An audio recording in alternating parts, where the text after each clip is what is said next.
Selamat pagi, siang, atau malam Bu Yike dan teman-teman mata kuliah standar akuntansi keuangan dan asurans. Dalam kesempatan kali ini, kami dari kelompok 7, yakni saya Erin dan teman-teman saya Merlin, Sania, Matthew, dan Irena akan menjelaskan beberapa poin ringkasan dari bab 7, yaitu kerangka konseptual pelaporan keuangan yang membahas terkait penyajian dan pengungkapan. Pembahasan pertama yaitu mengenai penyajian dan pengungkapan sebagai alat komunikasi. Poin 7.1 ini menjelaskan bahwa terdapat hal yang dikomunikasikan dan diungkapkan oleh entitas pelapor dalam laporan keuangan, yaitu terkait aset, liabilitas, ekuitas, penghasilan, dan beban. Poin 7.2 menjelaskan mengenai komunikasi informasi yang efektif dalam laporan keuangan, di mana komunikasi yang efektif akan menjadikan informasi tersebut lebih relevan, berkontribusi terhadap representasi tepat atas aset, liabilitas, ekuitas, penghasilan, dan beban entitas, serta meningkatkan keterpahaman dan keterbandingan informasi dalam laporan keuangan. Selanjutnya, bagaimana untuk syarat komunikasi yang efektif dalam laporan keuangan? Yang pertama, fokus pada tujuan dan prinsip penyajian dan pengungkapan daripada fokus pada aturan. Yang kedua, pengklasifikasian informasi dengan cara yang mengelompokkan item yang serupa dan memisahkan item yang berbeda. Kemudian yang terakhir, pengagregasian informasi sedemikian rupa sehingga tidak dikaburkan oleh detail yang tidak perlu atau dengan agregasi yang berlebihan. Poin 7.3 membahas tentang hal yang perlu dipertimbangkan dalam pembuatan keputusan tentang penyajian dan pengungkapan. Dalam membuat keputusan tentang penyajian dan pengungkapan, penting untuk mempertimbangkan keseimbangan antara manfaat yang diberikan kepada pengguna laporan keuangan dalam menyajikan dan mengungkapkan informasi tertentu dengan biaya penyediaan dan penggunaan informasi tersebut. Hal ini dilakukan agar biaya tidak membatasi keputusan tentang penyajian dan pengungkapan, seperti halnya biaya membatasi keputusan pelaporan keuangan lainnya. Sekarang saya akan menjelaskan terkait tujuan dan prinsip penyajian dan pengungkapan. Untuk memfasilitasi komunikasi informasi yang efektif dalam laporan keuangan, ketika mengembangkan persyaratan penyajian dan pengungkapan dalam standar, tentu diperlukan keseimbangan. Antara lain, yang pertama, dapat memberikan informasi yang relevan. Artinya, entitas fleksibilitas untuk memberikan informasi yang relevan yang mempresentasikan secara tepat A. Aset, B. Liabilitas, C. Ekuitas, D. Penghasilan, dan E. Beban. Yang kedua, dapat mensyaratkan informasi yang terbandingkan baik dari periode ke periode untuk suatu entitas pelapor maupun dalam periode pelaporan tunggal di seluruh entitas. Selain itu, dengan memasukkan tujuan penyajian dan pengungkapan dalam standar akan mendukung komunikasi yang efektif dalam laporan keuangan, karena tujuan tersebut membantu entitas untuk mengidentifikasi informasi yang berguna dan untuk memutuskan bagaimana mengkomunikasikan informasi tersebut dengan cara yang paling efektif. Agar dapat memberikan komunikasi yang efektif dalam laporan keuangan, tentu juga didukung dengan mempertimbangkan prinsip-prinsip komunikasi efektif. Nah, prinsip-prinsip komunikasi efektif dibagi menjadi dua, yaitu yang pertama, informasi spesifik entitas akan lebih berguna daripada deskripsi yang terstandarisasi. Terkadang disebut juga sebagai klise atau boilerplate. Dan yang kedua, duplikasi informasi di berbagai bagian laporan keuangan biasanya tidak perlu dan justru dapat membuat laporan keuangan menjadi kurang terpaham. Selanjutnya, pada poin 7.7 dijelaskan terkait dengan klasifikasi yang merupakan pengurutan aset, liabilitas, ekuitas, penghasilan, atau beban berdasarkan dengan kesamaan karakteristik yang dimiliki, dan ini dilakukan dalam rangka penyajian dan pengungkapan. Klasifikasi yang dilakukan dapat berdasarkan dengan sifat itemnya, peran atau fungsi yang dimiliki, atau bagaimana item ini diukur. Selanjutnya pada poin 7.8 masih menjelaskan terkait dengan klasifikasi di mana mengklasifikasikan aset, liabilitas, ekuitas, penghasilan atau beban yang berbeda secara bersamaan dapat menyebabkan tiga hal. Pertama, informasi yang relevan dapat menjadi kabur. Sedangkan kedua, dapat mengurangi keterpahaman atau understandability dan keterbandingan dari laporan keuangan yang digunakan oleh pengguna laporan keuangan. Sedangkan yang ketiga, mungkin tidak memberikan representasi secara tepat tentang apa yang dimaksudkan untuk direpresentasikan. Klasifikasi aset dan liabilitas. Pada poin 7.9 dijelaskan bahwa klasifikasi diterapkan pada unit yang akan dipilih, baik untuk aset maupun liabilitas. Namun kadang-kadang mungkin tepat untuk memisahkan aset atau liabilitas tersebut menjadi komponen yang terpisah atau diklasifikasikan berdasarkan dengan karakteristik yang dimiliki masing-masing. Hal ini akan menjadi tepat untuk dilakukan jika klasifikasi tersebut akan meningkatkan kegunaan informasi keuangan yang dihasilkan. Sebagai contoh, mungkin akan menjadi tepat untuk memisahkan aset atau kewajiban atau liabilitas menjadi komponen lancar maupun komponen tidak lancar. Dan hal ini dilakukan untuk dapat mengklasifikasikan komponen tersebut secara terpisah berdasarkan dengan karakteristik yang dimiliki. Seperti aset lancar akan menjadi golongan bagi aset yang memiliki masa manfaat kurang dari 1 tahun. Misalnya adalah untuk piutang. Sedangkan untuk aset tidak lancar akan digunakan untuk mengklasifikasikan aset yang memiliki masa manfaat lebih dari 1 tahun. Misalnya adalah properti, plant, dan equipment.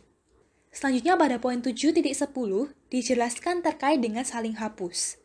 Saling hapus ini terjadi ketika entitas mengakui dan mengukur aset dan liabilitas yang dimiliki sebagai unit akun yang terpisah. Tetapi kemudian mereka mengelompokkannya ke dalam sebuah jumlah neto tunggal dan menyajikannya dalam laporan posisi keuangan. Maka, saling hapus ini atau pengoffsetan akan mengklasifikasikan item yang berbeda tetapi secara bersamaan. Sehingga umumnya saling hapus ini tidak tepat untuk dilakukan. Masih melanjutkan terkait dengan saling hapus, di mana pada poin 7.11 dijelaskan bahwa saling hapus aset dan liabilitas ini berbeda dengan memperlakukan serangkaian hak dan kewajiban yang dimiliki sebagai unit akun tunggal.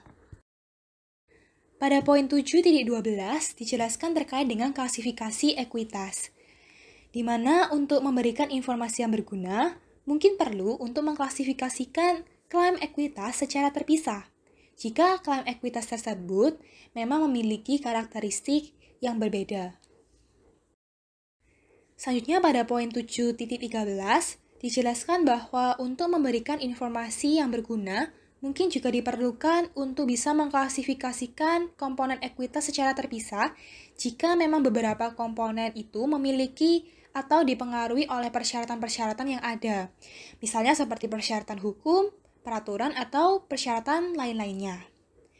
Sebagai contoh, misalnya di beberapa yurisdiksi, entitas ini diizinkan untuk melakukan distribusi kepada pemegang klaim ekuitas hanya jika entitas tersebut memiliki cadangan yang cukup, yang ditetapkan sebagai yang dapat didistribusikan.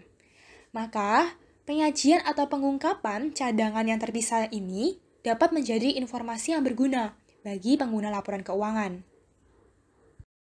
Terkait dengan klasifikasi penghasilan dan beban, pada poin 7.14 dijelaskan bahwa klasifikasi ini berlaku untuk yang pertama, penghasilan dan beban yang dihasilkan dari unit akun yang dipilih untuk suatu aset atau liabilitas.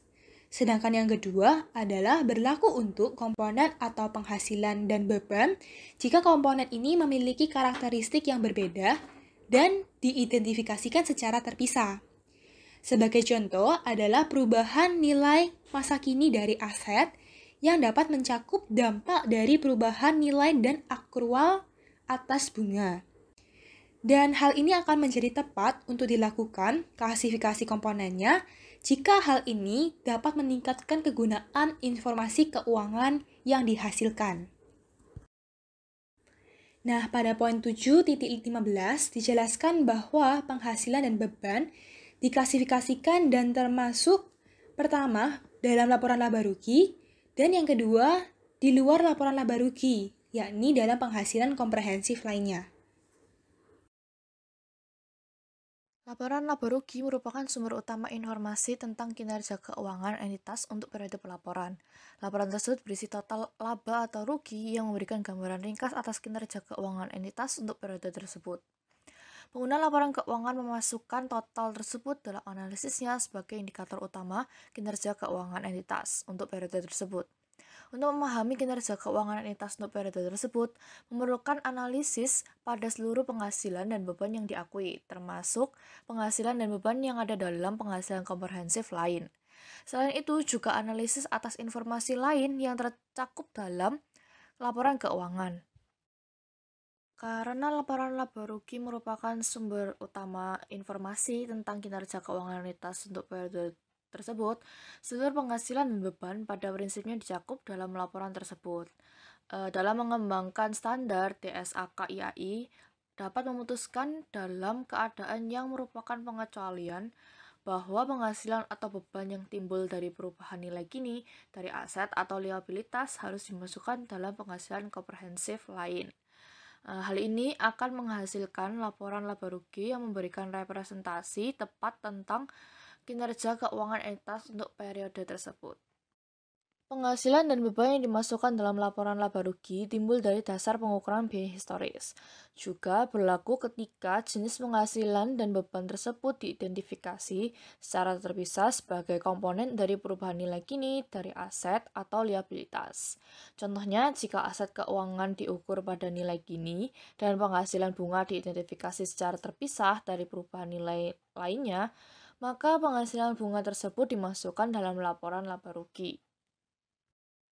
Pada prinsip penghasilan dan beban yang termasuk dalam penghasilan komprehensif lain dalam suatu periode akan direklasifikasi dari penghasilan komprehensif lain ke dalam laporan laba rugi pada periode mendatang. Hal tersebut menghasilkan laporan laba rugi yang menyediakan representasi yang lebih tepat dari kinerja keuangan entitas untuk periode mendatang. Jika tidak ada dasar yang jelas untuk mengidentifikasi periode di mana reklasifikasi akan menghasilkan hal tersebut, maka DSAK-IAI dalam mengembangkan standar dapat memutuskan bahwa penghasilan dan beban yang termasuk dalam penghasilan komprehensif lain tidak akan direklasifikasi. Agregasi merupakan prinsip dalam penyajian laporan keuangan yang menggabungkan aset, liabilitas, ekuitas, beban, serta pendapatan yang memiliki karakteristik yang sama serta masuk dalam klasifikasi yang sama. Agregasi dapat meningkatkan kualitas laporan keuangan perusahaan menjadi lebih relevan. Penerapan agregasi ini harus digunakan secara seimbang dengan tidak menghapuskan detail yang material bagi stakeholders maupun tidak membiarkan informasi yang berlebihan dalam laporan keuangan. Penerapan agregasi dalam laporan keuangan memiliki tingkat yang berbeda-beda. Umumnya, laporan posisi keuangan dan laporan laba rugi komprehensif menerapkan lebih banyak agregasi daripada catatan atas laporan keuangan. Sebagai contoh, perusahaan biasanya menyajikan cash and equivalent dalam satu pos di laporan posisi keuangan. Sedangkan penjelasan mengenai pos ini disajikan dalam catatan atas laporan keuangan perusahaan. Demikian presentasi kami mengenai rangkuman kerangka konseptual pelaporan keuangan bab 7. Mohon maaf jika ada salah kata. Terima kasih.